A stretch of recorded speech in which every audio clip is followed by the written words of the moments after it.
মাটির চুলার ধোঁয়া আর আগুনের গন্ধ, যা একসময় কেবল গ্রামেই দেখা যেত, আজ তা যেন ধীরে ধীরে শহরের রান্নাঘরেও ফিরে আসার বার্তা দিচ্ছে। কারণ ভয়াবহ গ্যাস সংকটে পড়তে যাচ্ছে দেশ। আর সেই সংকট সামাল দিতে শহরবাসীকেও হয়তো বাধ্য হয়েই ফিরতে হবে মাটির চুলার পুরনো অভ্যেসে। জি দর্শক, আপনি ঠিকই শুনছেন। কেননা আজ দুপুর থেকে পরবর্তী 24 ঘন্টার জন্য জাতীয় গ্রিডে 30 থেকে 35 কোটি ঘনফুট গ্যাস সরবরাহ কমে যাচ্ছে।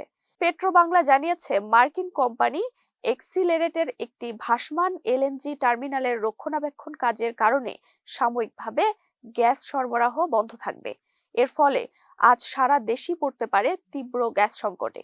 এমনিতেই দেশে গ্যাস পরিস্থিতি ভয়াবহ। বর্তমানে দৈনিক গ্যাসের চাহিদা প্রায় 380 কোটি ঘনফুট, অথচ সরবরাহ হচ্ছে মাত্র 250 থেকে 260 কোটি ঘনফুট। অর্থাৎ প্রতিদিনই 120 কোটি ঘনফুটের বেশি ঘাটতি নিয়ে চলতে হচ্ছে দেশকে।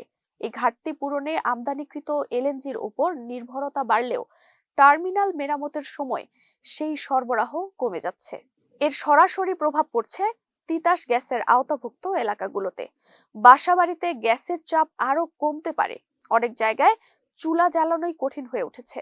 বিকল্প হিসেবে এলপিজির দিকে ঝুঁকলেও সেখানেও সংকট। মাসের শুরু থেকেই এলপিজির সরবরাহে সমস্যা, দামের চাপ এবং অতিরিক্ত দামে বিক্রির অভিযোগ পরিস্থিতিকে আরো জটিল করে তুলেছে। গ্যাস সংকটের ধাক্কা সবচেয়ে বেশি লাগছে শিল্প ও বিদ্যুৎ খাতে। কোথাও উৎপাদন কমছে, কোথাও শিফট বাতিল হচ্ছে। বিদ্যুৎ উৎপাদনে বিকল্প জ্বালানি ব্যবহারে বাড়ছে খরচ।